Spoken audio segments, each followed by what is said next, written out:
Salut, c'est Hélène. Relève Vengeresse raconte des histoires qu'on n'oublie pas. Abonne-toi si tu es prêt. On commence. L'alerte automatique du service de publicité foncière est arrivée à 2h37, un mardi. J'étais encore réveillée, en train de relire des documents de propriété pour une signature prévue plus tard dans la semaine, quand mon téléphone a vibré avec la notification que j'avais activée des années plus tôt, en tant qu'avocate en droit immobilier. Transfert enregistré pour le 445, avenue des Chênes. Ma tasse de café s'est figée à mi-chemin de ma bouche. Le 445, avenue des Chênes, c'était chez moi. Cette maison d'artisan, 3 chambres, que j'avais achetée 18 mois plus tôt après avoir économisé pendant 6 ans. Le bien que j'avais étudié pendant 3 mois, négocié pendant 2 semaines, puis acquis avec l'argent gagné à force de semaines de 70 heures, chez Martin et Lenoir, où je m'étais spécialisé dans la fraude immobilière et les actions en régularisation de titres de propriété. J'ai ouvert la pièce jointe PDF avec des doigts devenus insensibles. Le document s'est affiché lentement, ligne après ligne. Cédante, Rebecca Chin. Bénéficiaire, Amandine Chin. Motif, amour et affection. Et en bas, les signatures. La mienne. Authentifiée. Datée de 4 jours plus tôt, jeudi, à 14h15. Jeudi, à 14h15, j'étais en déposition au centre de Lyon, à 40 minutes de l'étude notariale indiquée sur le formulaire. 17 témoins pouvaient le confirmer. L'horodatage de la greffière le prouverait.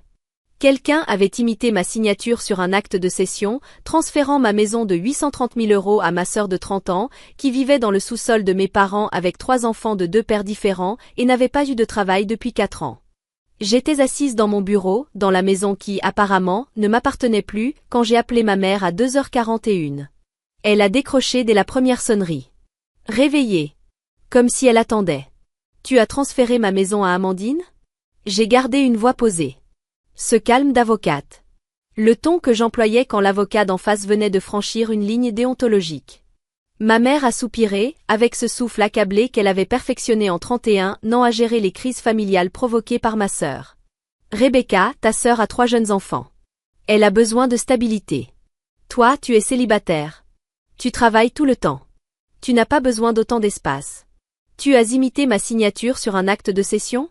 Chaque mot est sorti net, détaché. Ton père connaît quelqu'un à la société de titres. C'était facile à arranger. Amandine a besoin de cette maison, Rebecca. Elle a tellement galéré. Toi, tout a toujours réussi, avec ta carrière et ta réussite. J'ai ouvert mon ordinateur portable et affiché le papier à en-tête de mon cabinet. Mes mains étaient redevenues stables. 8 ans d'exercice. Les réflexes revenaient. Maman, je suis spécialisée dans la fraude immobilière. Ce faux est un crime. Vous avez commis un vol par tromperie, un transfert frauduleux, et peut-être une escroquerie électronique si vous avez utilisé des mails ou des signatures numériques. Les peines pénales vont de 2 à 6 ans de prison. Au civil, il y a les dommages et intérêts majorés, plus les frais d'avocat. Silence. Tu n'attaquerais quand même pas tes propres parents. Sa voix avait changé. Plus dur. Quelle espèce de fille ferait ça? Je te rappelle dans 1 heure. N'appelle pas Amandine. N'appelle pas papa. Ne supprime ni mail ni message. La destruction de preuves est aussi un crime. J'ai raccroché et fixé l'acte falsifié sur mon écran. La signature n'était même pas réussie.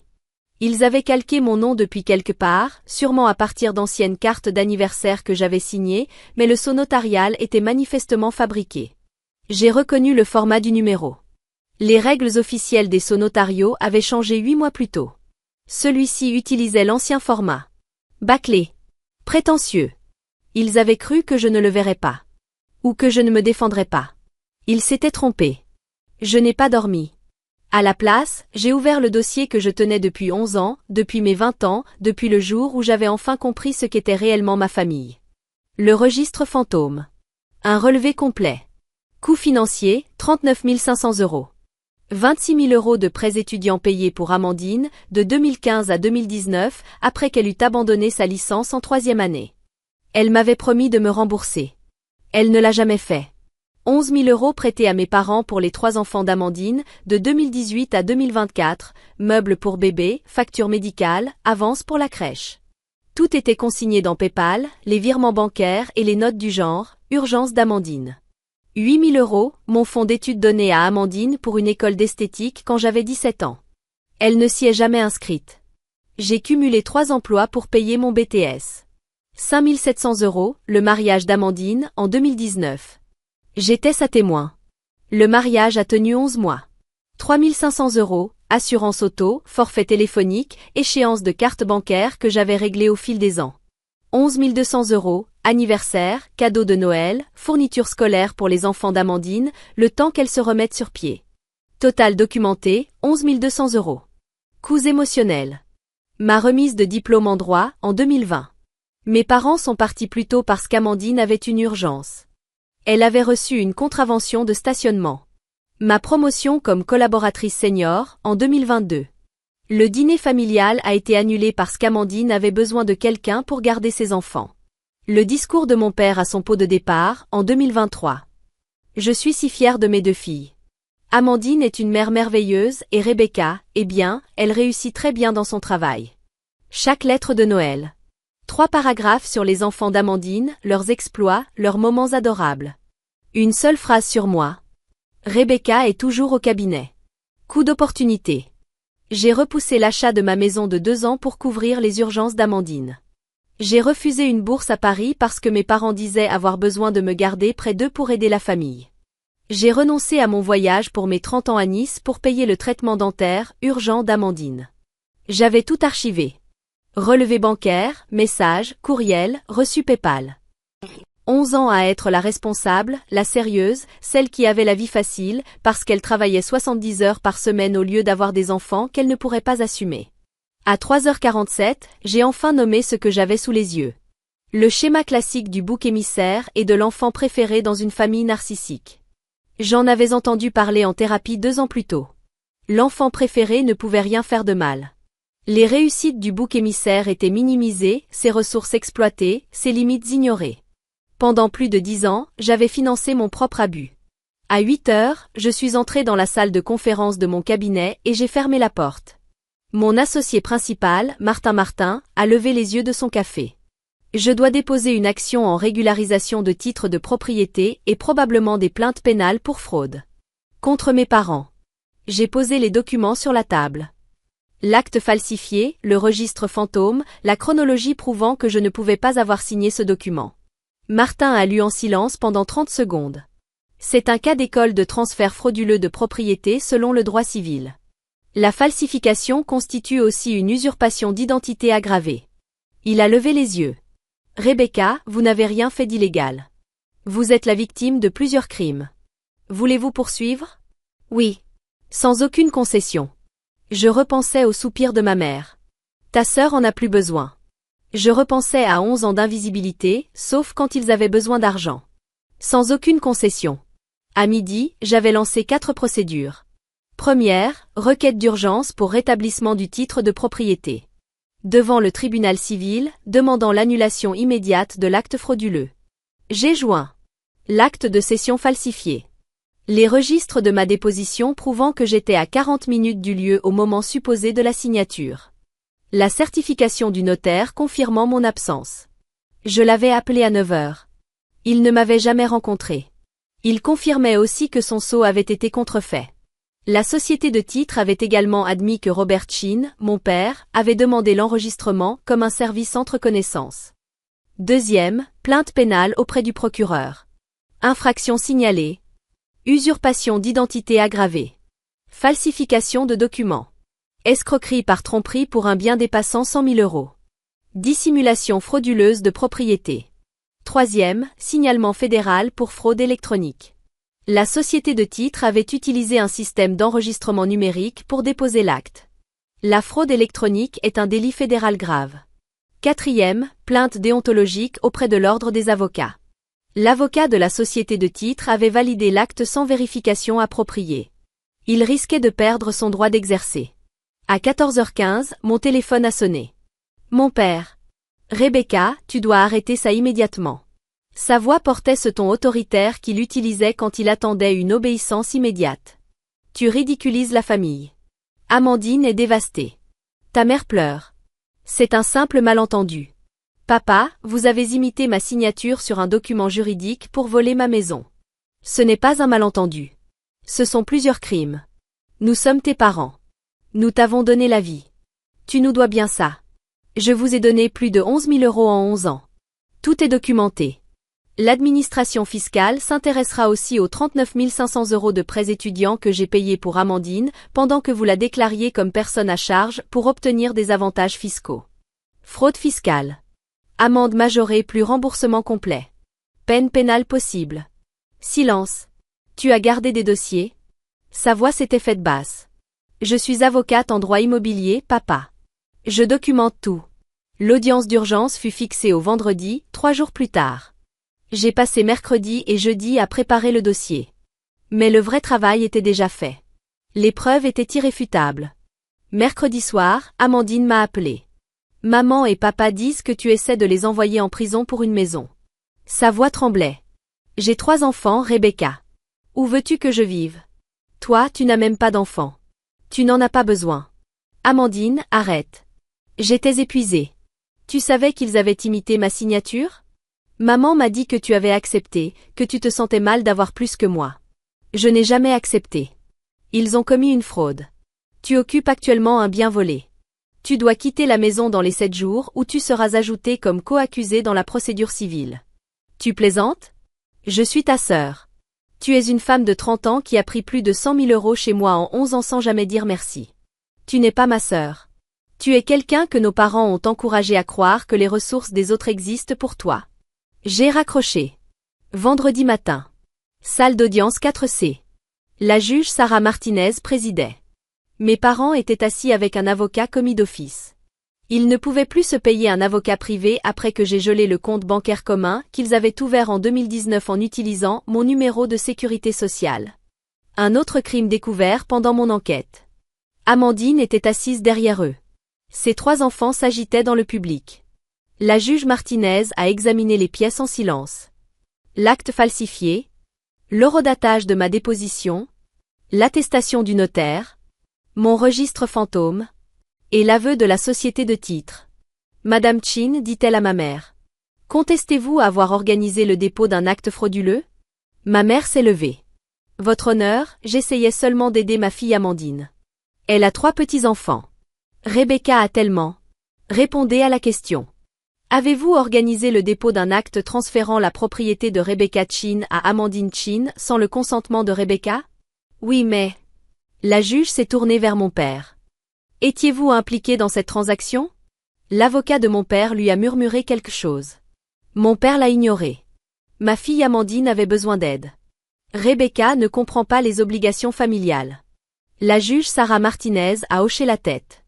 Donc c'est un oui. Elle a pris une note. Mademoiselle Rebecca Chin, souhaitez-vous engager des poursuites pénales en plus de l'annulation de cet acte? Je me suis levée. Oui, votre honneur. J'ai déjà déposé plainte auprès du procureur et des autorités fédérales. Je demande également une ordonnance d'éloignement empêchant mes parents et ma sœur de me contacter ou de s'approcher à moins de 150 mètres de ma propriété. La juge Martinez a acquiescé. Accordé. L'acte est nul dès l'origine. La propriété est rétablie au nom de Rebecca Chin. J'ordonne également aux parents de payer 13 500 € de frais d'avocat et de justice. Les procédures pénales se poursuivront séparément. Elle a regardé mes parents. Vous avez de la chance que votre fille fasse preuve de retenue. Ce dossier sera transmis au procureur avec ma recommandation de poursuite. Ma mère s'est mise à pleurer. Amandine s'est précipitée en avant. Votre honneur, s'il vous plaît. Ils sont âgés. Ils ont fait une erreur. Ils ont commis plusieurs crimes, répondit la juge d'une voix glaciale. Si mademoiselle Chin décide d'aller jusqu'au bout des poursuites, vos parents risquent une peine de prison conséquente. Audience levée. L'agente fédérale chargée du dossier de fraude électronique s'appelait Sarah Park. Nous nous sommes rencontrés dans un café à 2 rues de mon bureau, le mardi suivant. Mademoiselle Chin, je veux être très claire. Vous n'avez rien fait d'illégal. Vous êtes la victime. Elle a fait glisser un dossier vers moi. Nous enquêtons déjà sur la société de titres utilisée par votre père. Ce n'est pas leur premier dépôt frauduleux. En réalité, votre affaire nous aide à monter un dossier beaucoup plus large. Que va-t-il arriver à mes parents? Cela dépend aussi de vous. Les poursuites de l'État continueront quoi qu'il arrive, falsification, escroquerie, usurpation d'identité. Avec la valeur du bien, ces accusations sont obligatoirement poursuivies. Mais la fraude électronique fédérale nécessite votre coopération. Si vous refusez, nous ne pourrons pas poursuivre cette partie du dossier. J'ai repensé à la voix de ma mère au téléphone. Ta sœur en a plus besoin. Je veux des poursuites complètes, ai-je dit. Au niveau de l'État et au niveau fédéral. L'agente Park a hoché la tête. Compris.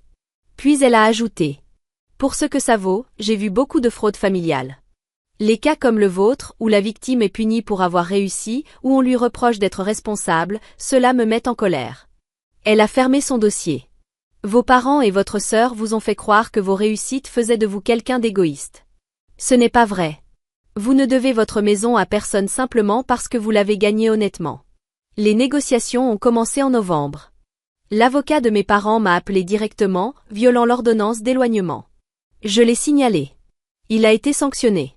Le nouvel avocat était plus prudent. Mademoiselle Chin, vos parents sont prêts à plaider coupables pour des délits mineurs en échange d'une absence de peine de prison. Ils paieront 22 500 € pour vos frais juridiques et votre préjudice moral. Non. Ils ont plus de 60 ans. La prison pourrait. Ils ont commis plusieurs crimes. Ils ont essayé de voler ma maison. Ils ont falsifié des documents juridiques. Ils m'ont exploité financièrement pendant 11 ans. La réponse est non. Et votre sœur? Ses enfants ont besoin de leurs grands-parents. Ma sœur a 30 ans. Elle doit apprendre que les actes ont des conséquences. Je me suis arrêtée un instant.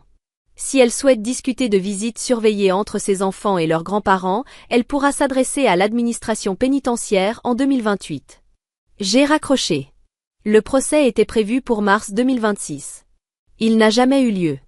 En février, mon père s'est effondré devant le procureur. Un véritable effondrement.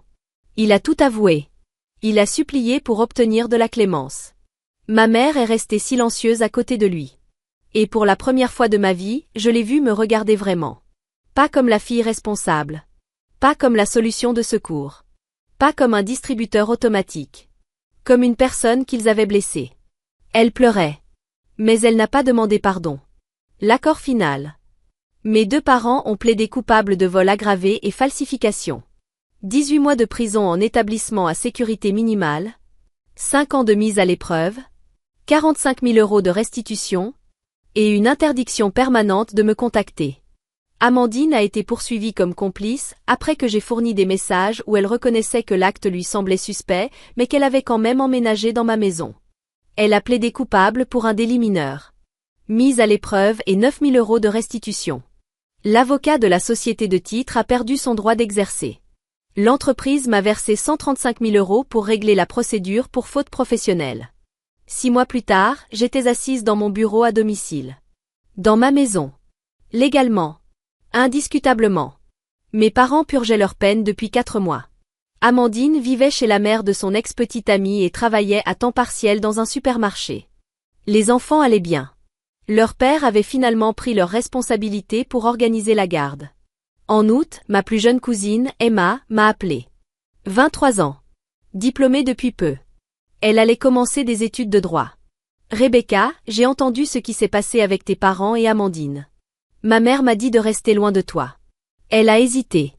Mais je veux que tu saches que je pense que ce que tu as fait est courageux. Je les ai vus te traiter comme une moins que rien toute ma vie. Tu méritais mieux. Nous nous sommes retrouvés pour prendre un café.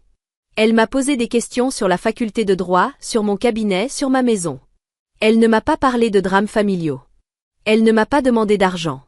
3 mois plus tard, j'ai cosigné son prêt étudiant pour le droit. Pas par obligation. Par choix. J'ai changé de numéro de téléphone. Supprimé mes réseaux sociaux. Remplacé ma mère par une collègue comme contact d'urgence. Certaines personnes appelleraient ça une politique de terre brûlée. Moi, j'appelle ça poser des limites. Mes parents m'avaient appris que la compétence signifiait être exploité. Que la réussite vous rendait égoïste. Que la famille signifiait un accès illimité à votre argent, votre maison, votre vie. Ils avaient tort. J'ai payé ma part.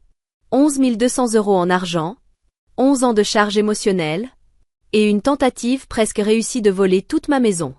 Le compte est réglé. Aujourd'hui, je dors paisiblement dans ma maison de 3 chambres avenue des Chênes. Je ne regarde plus mon téléphone à 2h37 du matin. Les seules notifications que je reçois viennent de mes clients, de mes collègues. Et d'Emma, qui m'envoie des photos de ses premiers cours de droit. Ma maison est à moi. Mon argent est à moi. Mon avenir est à moi. say you would play it again, I guess I can add it. But I don't know if I'd want to play it. I would play it again, but like, I've watched it I've watched it a lot of times. I played it, so I don't know. Mirror's Edge like Detroit for real? Really? I heard it's good. Okay, these are possibilities. Mirror's Edge. But I do know it's old. No need to then. Yeah, I'll consider it if I one day, but it's more likely not. But it's such a good game though. Should try FNAF 4 or something. I'm so bad at FNAF. I think this is a good list. I think I'm done. I can't. I'm just not a gamer. I've never been a gamer. What is jumps? Can you play Backrooms? Like solo? This is a big list, right? This is hella long. There's so many games out there. I'm literally missing out. If you like making choices to like Detroit Become Human, Heavy Rain and The Walking Dead. The Walking, the Walking, the Walking Dead. Add Anthro Heat. Okay, we're not adding Anthro Heat. No, stop it. You might like Telltale and Walking Dead Wolf Among Us. Oh, okay, like the Chinese game? Okay, cool. Heavy Rain. I don't know what Heavy Rain is. I don't wanna feel it. Ooh, okay. Okay, I'll do this. I'll keep it like this. There was Doki Doki, which was weird, and then people played Class of '09. Doki Doki was such a fun game. I loved Doki Doki when I was 13. I was like, oh my god, this game is so cool. What do you mean it deletes itself at the end? That shit was peak. You need games in which you can yap while playing? Oh, definitely. These are like, I can't, but Elden Ring will take years. I don't think I'm gonna be able to play Elden Rings. I'm so sorry. Well, spoilers? How is it a spoiler? That has nothing to do with the story. It's just cool. It's just a cool mechanic. There's no spoilers. There's no spoilers. Why is that a spoiler? You played Doki Doki when you're 13? Damn. Yeah. I played that like 12, 13 years old. I watched Jacksepticeye play that game. And I was like, holy shit, this is so funny. Ha ha ha ha ha. And I had to get on that. And then I put everyone on that game. Rocket League? Wait! Yeah, I don't know how to play Rocket League. Wait, did I add it in or no? Oh, I didn't add it. Did I add it? No, I didn't add it. Wait, are you just telling me to do it? Ain't no one playing Rocket League? Someone told me to play Rocket League. I'll try it. I don't know anything about it. It looks so difficult. Thank you for the follow, Total Noob. Rocket League, you're just hitting a soccer ball. Isn't it just... Wait, this is such a guy's game. It's literally just... It's just soccer, but your cars. Oh my god, it's so cool. It's just soccer with cars. Oh my god. Like, such a stereotypical man game is what I'm saying. You just said like 11 sentences in a single breath? I don't know. I don't think I'm okay. It's fun though. It's just soccer, but whoa, we're cars. So I guess. I don't know if I'll try it. Didn't know we were only recommending girl games. Yeah, I need girl games. Like Fragpunk. Like some slutty games, you know? I need some slutty games like Dress to Impress. I need some Dress to Impress games. Hello Kitty Island Adventure. Girl Go Games? Wait, what is that? Wait, is that like a... Hinge is crazy. What? Hello Kitty Island Adventure. Okay, wait, I actually do want to... You know what? I do want to play Hello Kitty. That'll be my first one. Hello... You know what? I do, actually. Hello Kitty Island Adventure. But the reviews were mixed, so I'm kind of like... questioning it.